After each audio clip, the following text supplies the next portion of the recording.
conexão com as cartas do baralho cigano para além da palavra-chave.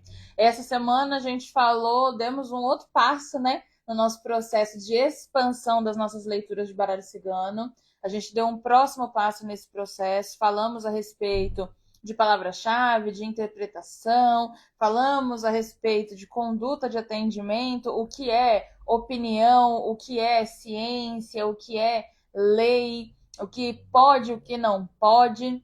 E hoje eu vim falar um pouco a respeito desse processo de conexão que a gente tem que ter com o baralho a partir do nosso conhecimento, né? Então, assim, não adianta a gente receber as informações, a gente precisa digeri-las.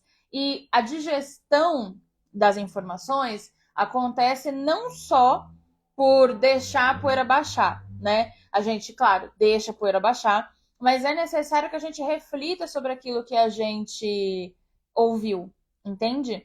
É necessário que a gente pense sobre aquilo. Então, para não deixar essa explicação muito abstrata, eu trouxe aqui um exercício para a gente fazer aqui ao vivo, porque quem sabe faz ao vivo. Vamos fazer um exercício com o baralho cigano. Oi, Eira, boa tarde. Oi, Dani, seja bem-vinda, boa tarde. Justamente para a gente fixar e entender melhor sobre o que se trata, né? Mais uma vez, eu não demonizo a palavra-chave. A palavra-chave, ela é o resumo de uma ideia. A única ressalva que eu faço é que a palavra-chave ela não é suficiente para que a gente estruture uma leitura personalizada, profunda, para o nosso consulente, né? Muito menos profissional. Geralmente, leituras com palavra-chave acabam ficando genéricas, muito rasas, superficiais, sabe? Então, não dá aquele brilhinho no olho da gente e da pessoa que a gente está atendendo. Não só por uma questão de que a gente precisa impressionar, mas aquilo precisa tocar a pessoa de alguma maneira. Afinal de contas, a gente está trabalhando com aconselhamento, né? Então, hoje eu separei aqui algumas cartas para a gente conversar um pouquinho sobre elas, fazer essa comparação para fixar esse conteúdo que a gente comentou. Na live que eu falei sobre palavras-chave, eu comentei a respeito de uma palavra em específico que a gente vê com bastante frequência nos livretos, nas literaturas mesmo sobre baralho cigano, que é a palavra estabilidade. Quem está aqui na live vai poder fazer o exercício aqui comigo, né? Mas quando eu falo de estabilidade, quais são as cartas que vêm na sua mente?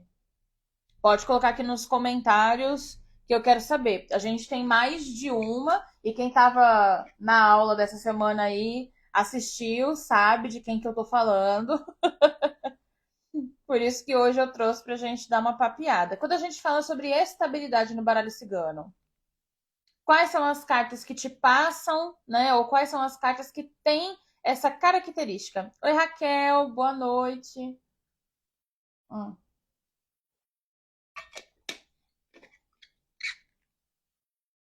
Deixa eu pôr aqui do outro lado a minha aguinha. Tadinha da Hello Kitty hidratada, gente. Preciso voltar com ela. Olá, boa noite, sejam bem-vindos. Então vamos lá. Estabilidade. A gente pode. Axé, João. Que Pombagira abençoe a nossa vida com dinheiro e com aquilo que o dinheiro não é capaz de comprar. A palavra estabilidade a gente pode encontrar em algumas cartas do baralho cigano. Eu selecionei aqui as três que são mais conhecidas para a gente fazer esse comparativo, tá bom? A carta da casa, a carta da árvore. Aqui eu trouxe propositalmente três baralhos diferentes. E a carta da âncora. É claro, aqui tá aparecendo mais o timão, né? Mas deixa eu aproximar aqui. Pronto, a âncora. A âncora. Não, é aula. Então, vamos lá. Quando a gente fala de estabilidade, né? Essas três cartas, esses três símbolos passam pela nossa cabeça, né? Então, vamos revisitar. Os símbolos, eles são geralmente objetos, animais, enfim, coisas que existem na realidade que são selecionados para representar aquilo que existe, tá bom? Então, o que acontece? É, Vamos começar. Quando a gente fala de estabilidade, nenhuma dessas três cartas está equivocado, assim, entendeu? Falar que estabilidade tem a ver com aquela carta. Só que o tipo de estabilidade que cada uma delas oferece é diferente. Eu vou dar uma pincelada sobre elas, tá? E aí a gente aprofunda isso melhor lá dentro do curso, que vai abrir as inscrições na semana que vem, tá? A carta da casa. Vamos pensar um pouco sobre ela primeiro. O que é uma casa? Uma vez que a Dani colocou, o perigo da palavra-chave é que existe diferença entre elas, perfeito. Então, a gente falou nas outras aulas, né, que ser cartomante, a gente precisa pensar, né? Pensar, raciocinar. Interpretar faz parte desse processo, não é só entender, né? A gente precisa pensar sobre isso, refletir, questionar. Então, vamos interpretar o que é a casa. A casa, ela é um objeto, né? Ela é uma coisa que existe, certo? Ela é um imóvel, o que já diz muito, né? Então, justamente por isso que ela é estável, porque ela não se mexe. Ela é um imóvel, é um espaço onde pessoas moram, certo? Onde pessoas moram. E por que pessoas moram em casa? Para fugir da instabilidade do tempo, do clima, certo? Então, se chove, se faz sol demais, se tá frio, se tá calor demais. A casa, ela é justamente esse lugar onde a gente consegue se proteger. E é claro, aí depois a gente foi se construindo aí, né? E a casa tem aí a nossa intimidade, tem o nosso jeitinho e todas as outras coisas. Então, quando a gente está falando de uma estabilidade casa, a gente precisa olhar, tudo bem, a casa ela representa essa questão, né? Essa evolução do homem como um indivíduo ali de um grupo, né? Que está prezando pela sua proteção, certo? Preservando aquilo que lhe pertence.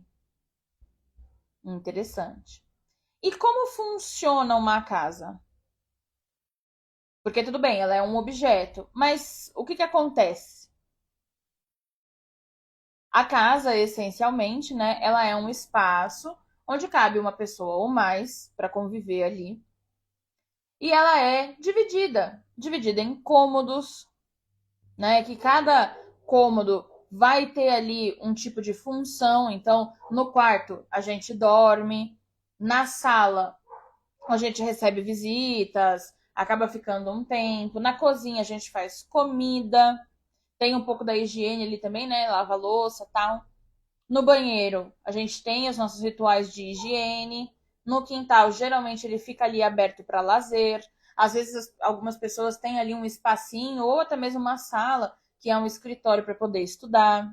Então, a gente tem essa parte ali muito bem organizadinha, muito bem colocadinha. Perfeito. E como é que a gente convive dentro de uma casa? Para cuidar da casa, né? Como é que esse objeto casa funciona? Ele funciona sozinho? Se a gente deixar a casa lá, ela fica limpa sozinha? Ela fica organizada sozinha? Ela vive sozinha? Não vive. Então a casa, ela só funciona e ela só consegue manter a integridade física dela em dia se ela for cuidada. E é cuidada uma vez por ano? É cuidada uma vez a cada 6 meses? Não. Ela é diariamente cuidada, diariamente zelada. Então a gente tem um processo de manutenção na casa. Então, depois de tudo isso, a gente pode pensar, bom, a estabilidade da casa, ela é uma estabilidade que fala a respeito de questões materiais, provavelmente, porque comprar ou alugar um imóvel hoje em dia é uma vitória na vida da gente, né? A gente que é pobre, entendeu? A gente que é pobre é uma vitória, né? Ter um teto ali pra gente poder repousar embaixo. Então, ela tem essa estrutura material muito bem colocada,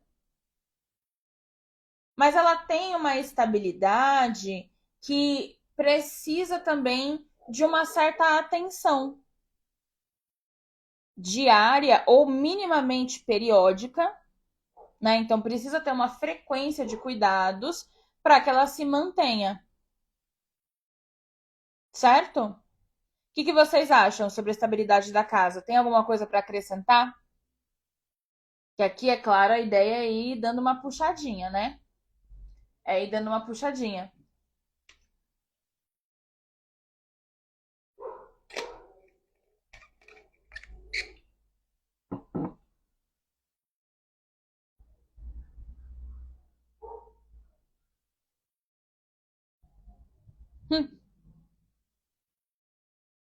Ai, ai, eu dou risada.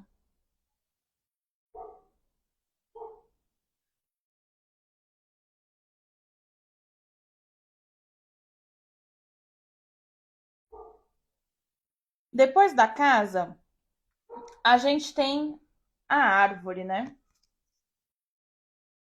Que é uma carta também que é vista como estabilidade. E a árvore, das três que a gente vai conversar hoje, ela tem uma característica muito interessante, né? A casa, a árvore e a âncora, elas têm a estabilidade como uma palavra-chave em comum, mas a árvore é o único ser vivo que faz parte dessa tríade aqui. A Dani levantou a mão. A nossa mulher árvore, né? Dani é minha aluna. E o que ela tirou de carta da casa para ela não tá escrito, viu, Brasil? Não tá escrito. Porque antes da gente começar a trocar leituras, né, entre os alunos, elas tiram para elas mesmas, né? Então, o que saiu de carta da árvore para essa mulher não tá escrito, viu? Olha, a estabilidade da carta da árvore é uma estabilidade diferente, né? Então, vamos pensar. O que é uma árvore? A árvore, ela não é um objeto, ela é um ser vivo. Ela é uma planta, tá na família das plantas, tá aí na natureza, né? Ela é um ser vivo. Só que diferente daquela plantinha que a gente tem lá no vasinho da nossa casa, que precisa ser regada, né, que depende da gente de uma certa forma, a árvore ela tem um ciclo de vida muito independente. Porque quando ela já está numa fase adulta, em que as raízes delas atingem ali lençóis freáticos, enfim, ela cria ali um processo todo de autonomia para ela se alimentar e para ela se hidratar, né? Então ela tira água do solo, água da chuva quando vem, e ela se alimenta através da luz do sol, né? Que é a fotossíntese. E isso todas as plantas fazem, mas a árvore, ela tem uma resistência muito maior, né? E aí, o que acontece com a árvore? A gente já entendeu que ela é um ser vivo e que ela tem essa característica da independência muito forte. Só que, assim, a árvore, ela é antiga, né? A gente não vê uma árvore aí que tem 2 meses. Acho que nem dá tempo ainda de formar uma árvore em 2 meses, né? Então, a árvore, ela é antiga, ela tem ali toda uma bagagem, né?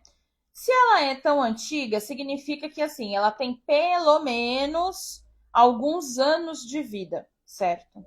E ela é um ser vivo, certo? E ela fica no lado externo da vida, né? A gente não coloca uma árvore dentro da nossa casa. Ela vive a vida do jeito que ela é. Diferente da casa que protege as pessoas, né? Das intempéries do tempo, das questões ali que podem acontecer com o clima. A árvore está lá, exposta. E por estar exposta ao tempo, a árvore ela tem uma forma muito inteligente de lidar com essa mudança climática. A gente pode usar como exemplo as estações do ano. Então, por exemplo, no outono, é comum que a gente veja a árvore dando uma murchadinha, né? Ela vai ficando amarelinha, laranja, algumas folhas vão caindo. Quando chega o inverno, a árvore fica xoxa, ali algumas até perdem as folhinhas, né? Aí ela fica ali pelada, você acha que ela morreu. Aí começa a chegar a primavera, principalmente nos lugares que tem neve, né? A gente vê ali o gelinho derretendo, pingando. Aí você vai vendo uns brotinhos de folha de novo, uns brotinhos de flor. E aí ela chega no ápice da primavera e no verão ela tá ali babadeira, pleníssima a todo vapor. Então, levando em conta essas características, porque a árvore tem outras tantas, né, que a gente poderia falar aqui. Mas no que diz respeito à estabilidade, a gente está falando de uma estabilidade que ela não é uma estabilidade de confronto. Ela é uma estabilidade de você não arredar o pé dali, isso é óbvio, né? Mas ela tem uma característica muito legal de se adaptar ao ambiente e às condições para se preservar. Então, enquanto a carta da casa ela tem uma estabilidade que preserva, né, que isola, vamos dizer assim, né, que guarda, a árvore ela acompanha o ritmo e o ciclo das coisas, fazendo pequenos ajustes nela mesma para que ela se mantenha firme de pé e viva. Então, quando a gente é criança, é muito comum que falem a respeito de árvores. Eu lembro muito do baobá, por exemplo, de quando a gente vai em museus, coisas assim, para dar uma olhada no ciclo ali da árvore e tal, de ver ali aqueles anéisinhos que ficam nos troncos, né, na parte de dentro, que ali, é os anos que a árvore estava viva, tem aquelas árvores gigantes, centenárias e tal. Então imagina uma árvore ser centenária, gente, é mais velha que um ser humano na Terra. Então, quanta coisa aquela árvore já não fez, já não passou, né? Então, essa estabilidade da árvore é uma estabilidade de resistência, sim, mas não de confronto, de pequenos ajustes para se manter firme. Tá dando para entender? Tá fazendo sentido para vocês? Quando a gente olha para a âncora, que é a nossa queridinha, a gente fala de uma estabilidade, como a Dani colocou aqui, a gente está falando de uma estabilidade temporária. Temporária. A âncora, ela é uma ferramenta, vamos dizer assim, muito utilizada nos navios. Inclusive, a turma da expansão vem aí, semana que vem as inscrições abrem. Caso você esteja gostando da aula, se inscreve lá no grupo VIP para ficar por dentro das informações de forma privilegiada, ter o acesso privilegiado também, um dos primeiros acessos à turma, descontos e outras coisinhas que o grupo VIP vai receber, porque é a turma dos interessados, né? Então a turma da expansão vem aí, entra lá no grupo VIP, o link está na minha bio, tá? Então, a âncora ela é o quê? Ela é esse acessório do navio utilizada para dar estabilidade para a embarcação. Essa parte todo mundo entendeu. Perfeito. Ela é um objeto, tanto quanto a casa, né? Menor que a casa. Não é tão extensa nem complexo assim, desse jeito que nem a casa. Mas é um objeto de ferro, né? Ela não é um ser vivo. E o fato da âncora ela servir para trazer estabilidade para o navio diz muito. Porque o navio, às vezes, em alto mar, ou quando ele chega em algum porto, ou no momento que ele está passando por alguma tempestade ou uma maré muito braba, ele vai jogar a âncora para não ser prejudicado. Quando o sufoco passar ou quando ele precisar sair daquele porto, ele vai subir a âncora e vai seguir a vida dele. Então, a gente está falando de uma estabilidade temporária, a gente está falando sobre um ponto de apoio. que não é fixo. Ou, quando é fixo, como a Dani colocou brilhantemente aqui, que é minha aluna, é claro, maravilhosa, é fixo por um tempo. Então, a gente tem aqui 3 estabilidades. A palavra estabilidade está presente na carta da casa, na carta da árvore e na carta da âncora. Mas, como essa estabilidade acontece, é o que faz toda a diferença. Então, vamos lá. Por quê? Porque na hora que a gente estiver fazendo uma leitura, o tipo de estabilidade num conselho, vamos supor. Então, um conselho para o nosso dia. Dependendo da carta que sair, são coisas diferentes. Talvez a estabilidade da casa, aparecendo como um conselho, fala: ai, minha filha, se preserva um pouco mais, né? Não é para você sair do trabalho agora, não é para você terminar seu relacionamento agora, né? Mas precisa se cuidar um pouco. Porque a casa, além dessa parte material, ela tem uma parte muito humana de convivência. Eu falei isso quando a gente estava conversando sobre a casa. Ela tem uma parte muito grande de convivência. Então, ela tem muito do humano, ela tem também muito das relações interpessoais que acontecem ali no nosso íntimo. Então, é do tipo, aguenta aí, entendeu? E vai se cuidando também, te preserva, mana, sabe? Bota a cabeça no lugar também um pouco, entendeu? Continua ali, não sai dali não. A árvore, ela talvez já pedisse alguns ajustes. Então, sabe aquela frase, se você está em Roma, precisa agir como os romanos? Talvez a árvore trouxesse um pouco disso. A necessidade da pessoa não fazer uma reforma íntima, não. Mas podar, olha aí, né?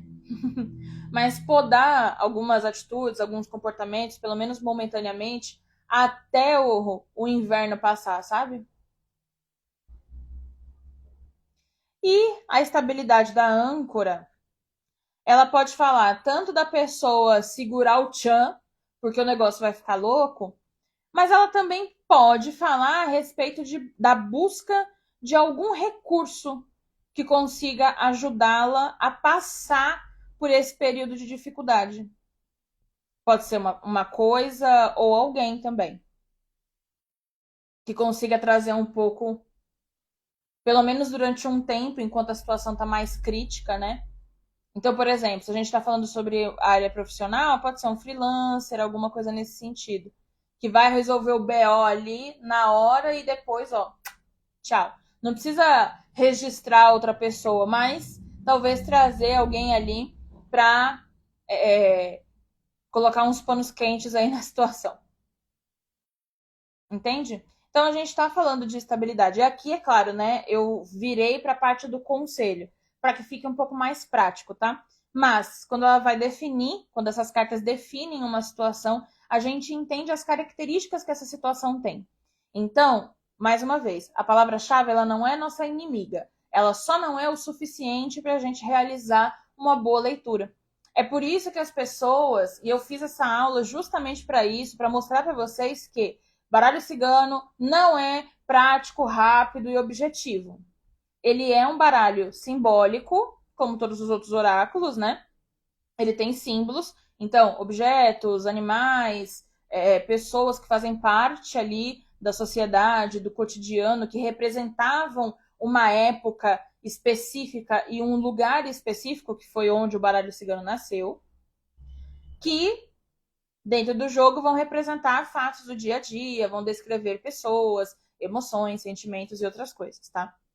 Mas o fato de ele ter um único símbolo, diferente do tarô, por exemplo, que tem vários símbolos, né? A carta do mago mesmo, por exemplo, a gente tem aquele símbolo do infinito, né? A Lemniscata, ele tá com uma posição das mãos, ele tem roupas que querem dizer coisas, né? Então ele tem muitos mini símbolos ali, eles têm muitos simbolozinhos. O baralho cigano tem um símbolo só. Não significa que ele seja menor, só significa que o caminho para a gente poder fazer uma leitura de baralho cigano é diferente. Então não tem um baralho que consegue ser mais detalhado do que o outro. Existe o profissional que não tem expertise o suficiente para ler ou um ou outro, ou os dois, né? Que no caso acontece na maioria das vezes.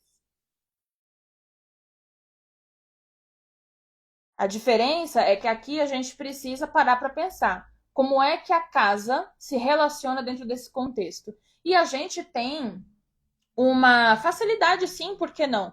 De aprender o baralho cigano, porque são símbolos muito mais modernos, né? O tarô data de 1500, de mil e sabe-se lá Deus quantas bolinhas, que eu já esqueci. Minha professora de tarô, me perdoe.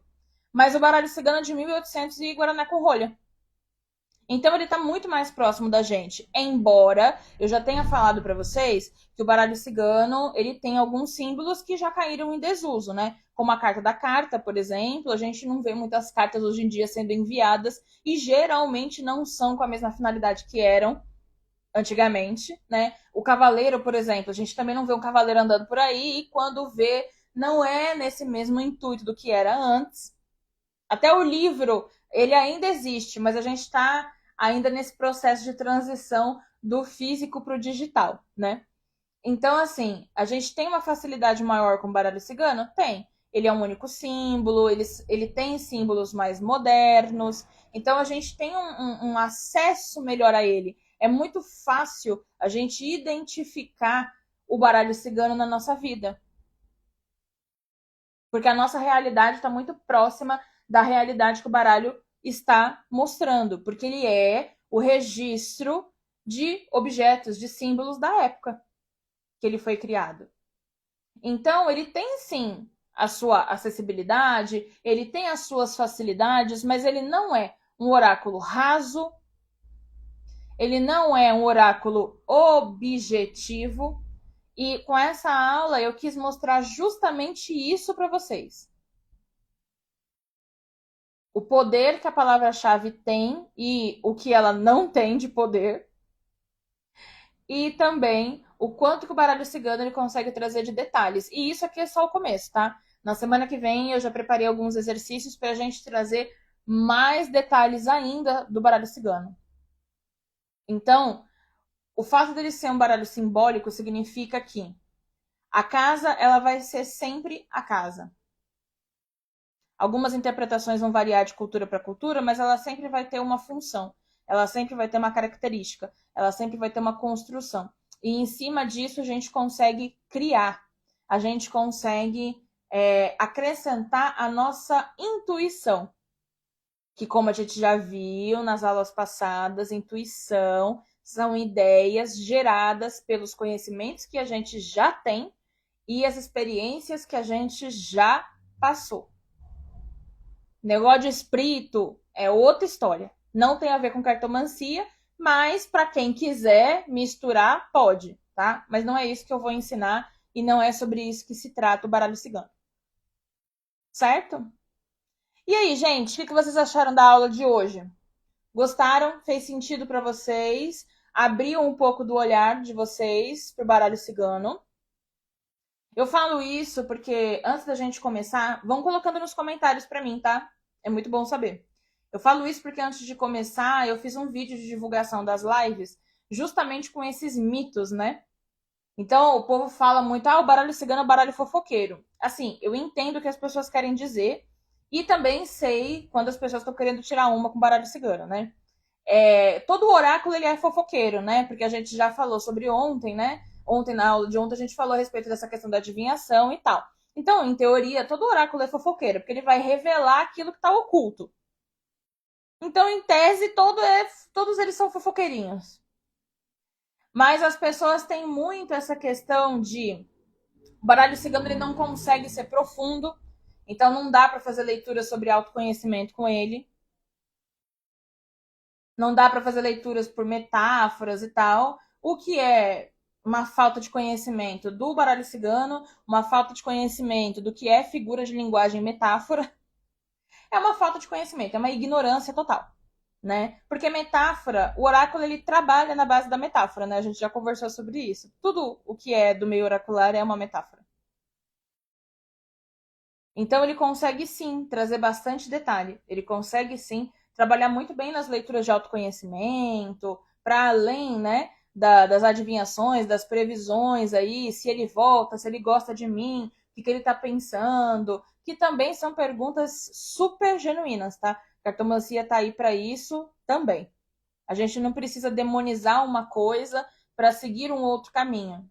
Ambos os caminhos podem existir. A gente pode seguir ambos nesse caso, porque uma coisa não anula a outra e tá tudo certo. O oráculo ele vai revelar aquilo que está debaixo dos panos, ele vai fazer previsões sempre. Sempre, sempre, sempre. E independente do oráculo, você pode acessar as mesmas informações. Isso diz respeito ao tanto de conhecimento que você tem, que é a informação e o tempo que você investiu na prática, na observação e na interpretação do seu oráculo. E interpretar não é entender. Interpretar é saber juntar uma coisa com a outra. É saber construir ideias, é saber passar respostas, transmitir respostas. É saber refletir e até questionar por que apareceu a estabilidade da casa e não a da âncora. Isso tudo significa ler um oráculo. Mas isso poucas pessoas falam, né? É por isso que cursos, eu, por exemplo, eu sou a pessoa dos cursos. É por isso que cursos de boa qualidade, é claro, assim como o meu, que vai abrir as inscrições semana que vem, link na bio, para você entrar no grupo VIP e ficar por dentro de tudo. É por isso que os cursos eles são legais, porque a gente tem a parte teórica, mas a gente tem essas trocas práticas, que é o que a gente está fazendo aqui.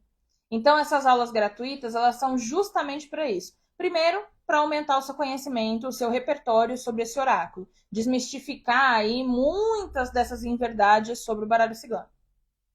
Segundo, ver se o nosso santo bate. Porque não adianta nada, né? Nosso santo ele precisa bater. Porque você vai lidar comigo durante alguns meses dentro do curso, tá? Então, você tem que ver se você gosta, né? Se faz sentido para você. E terceiro, porque é uma maneira de você ver se a minha forma de pensar, a minha linha de raciocínio e as coisas que eu tenho para te ensinar realmente estão para a sua fase nesse momento. Então, eu não sou contra o livro e também não sou contra o curso. Eu acho que os dois, eles são essenciais para a gente.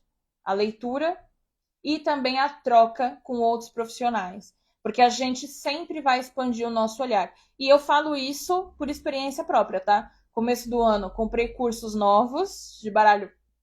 Desculpa, comprei cursos novos de baralho cigano, inclusive. Estou terminando um que eu comecei no ano passado. E assim a gente vai indo. Fora cursos de outros oráculos que eu já trabalho também e outras coisas. Então, o cartomante ele não para de estudar nunca. Nunca, nunca, nunca. E a gente tem sempre o que aprender com o outro. Porque o outro vai ensinar a teoria e as coisas que ele já viveu. O conhecimento que ele já conseguiu construir dentro da mesa de jogo. Sabe, quando a gente quando a gente faz aula de pedagogia, o povo fala, né, experiência de chão de sala, é isso. Porque a gente tem insights criativos ali a todo tempo. E é muito bom que a gente troque, porque isso amplia o olhar, amplia o oráculo. Então não ache que o curso ele é o diabo. Muito pelo contrário. Eles são ótimos, porque são humanos conversando com outros humanos, né? E é bom isso. Afinal de contas, a gente está aqui para atender pessoas, né? Então, é importante que a gente troque com outras pessoas. Voltou, Ieira? Deu certo? Tá tudo bem? Esse que é o importante. Então é isso, gente. A Dani colocou, embarquem nesse navio que o curso dessa mulher é maravilhoso. Obrigada, minha querida. Amanhã nós teremos uma live mais que especial. Amanhã vocês vão ouvir outras pessoas no meu lugar, porque eu já falei demais e semana que vem eu volto para falar de novo. Amanhã eu chamei algumas. Ah, tá. Eu chamei algumas das minhas alunas para conversar com a gente sobre o baralho cigano, sobre a responsabilidade que é jogar baralho cigano. A responsabilidade também e a transformação que é contar com esse oráculo na nossa vida. Então eu contei um pouco sobre, passei conhecimentos para vocês, passei informações e vou trazer aqui provas sociais. Não só que o meu curso funciona, também, mas que o baralho cigano ele é um caminho de vida, ele é um caminho que muda vidas, ele é um caminho que contribui sim no nosso processo de melhora, de evolução, de conexão, não só com a espiritualidade, mas também com nós mesmos, tá? Então amanhã a gente vai conversar bastante com cartomantes que assim, ó, é a nata, tá? É a nata da cartomancia. Aguardem, porque vai ser maravilhoso. A gente vai começar nesse mesmo bate-horário, tá? Às 6 horas da tarde. Vamos até quando Deus quiser, tá? Porque tem bastante coisa pra gente conversar. Então, venham não só com o caderninho na mão, mas venham com disposição para rir, para chorar, para se emocionar, para se divertir. Eu tenho certeza que vai contribuir muito na jornada de vocês e vai tirar a teima de será que é esse o caminho que eu devo seguir? Então, um brinde aos recomeços aí. Um beijo para vocês, boa noite, até amanhã e axé.